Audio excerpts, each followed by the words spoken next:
चैत्र महिन्याच्या शुद्ध नवमीचा तो पवित्र दिवस. अयोध्येच्या नगरीत आज काहीतरी विलक्षण घडणार होतं.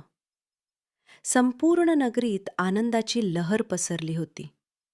मंदिरात घंटानाद, रस्त्यांवर फुलांची सजावट आणि प्रत्येकाच्या ओठांवर एकच नाव, राम. हा तोच दिव्य क्षण होता जेव्हा पृथ्वीवर अवतरले मर्यादा पुरुषोत्तम श्रीराम.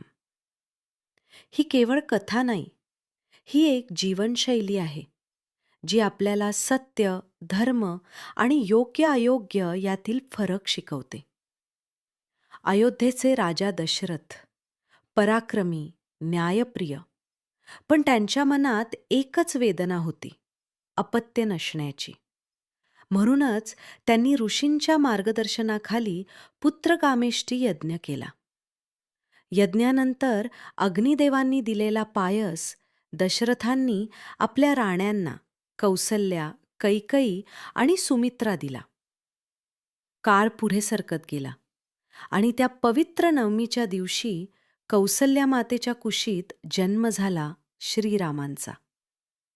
ते केवळ एक बालक नव्हते, तर भगवान श्री विष्णूंचा अवतार आहे, धर्माची पुनर्स्थापना करण्यासाठी आलेले. बालपणापासूनच श्रीराम अत्यंत शांत, शूर आणि आज्ञाधारक होते.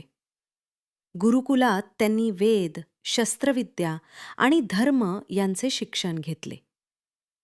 ऋषी विश्वामित्रांसोबत जाऊन त्यांनी राक्षसांचा नाश केला आणि पुढे मिथिलेत सीतामातांच्या स्वयंवरात शिवधनुष्य उचलून त्यांनी सीतामातांशी विवाह केला.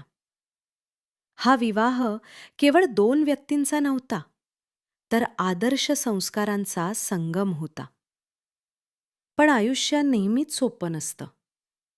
राज्याभिषेकाच्या आदल्या दिवशी कैकईने 2 वचनांची मागणी केली आणि त्या वचनांमुळे श्रीरामांना 14 वर्षांचा वनवास स्वीकारावा लागला. कोणताही विरोध न करता पित्याच्या आज्ञेसाठी त्यांनी सर्व काही त्यागलं. सीतामाता आणि श्री लक्ष्मणही त्यांच्यासोबत वनात गेले. इथूनच सुरू झाली श्रीरामांच्या जीवनाची खरी परीक्षा. वनवासात अनेक संकटं आली, पण सर्वात मोठं संकट आलं जेव्हा रावणाने सीतामातांचं अपहरण केलं. पण श्रीराम खचले नाहीत.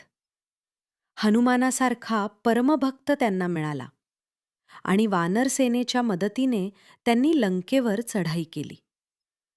समुद्रावर रामसेतू बांधला गेला आणि धर्म अधर्म यांच्यात भीषण युद्ध झालं. शेवटी सत्याचा विजय झाला, रावणाचा अंत झाला आणि सीतामातांची मुक्तता झाली. वनवास पूर्ण करून श्रीराम अयोध्येत परतले आणि रामराज्य सुरू झाले. एक असं राज्य जिथे प्रत्येकाला न्याय मिळत होता, जिथे सत्य, धर्म आणि प्रेम यांचा विजय होता. श्रीरामांचे जीवन आपल्याला शिकवते, कर्तव्य सर्वात मोठं असतं. सत्याचा मार्ग कधीही सोडू नका. संकटात संयम ठेवावा. नात्यांचा सन्मान करावा.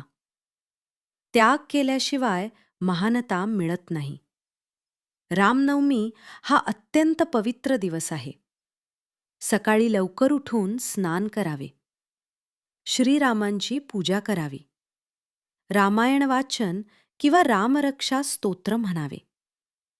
विष्णू सहस्रनामचे पठन करावे. श्रीराम जय जय राम जप करावा. उपवास करावा किंवा सात्विक आहार घ्यावा. गरजूंना दान करावे.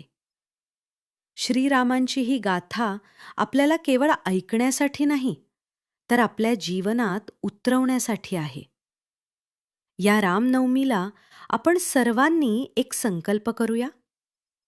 आपल्या प्रत्येक कृतीत सत्य, धर्म आणि संयम जपूया. श्रीराम आपल्या जीवनात सदैव प्रकाश देत राहो. जय श्रीराम.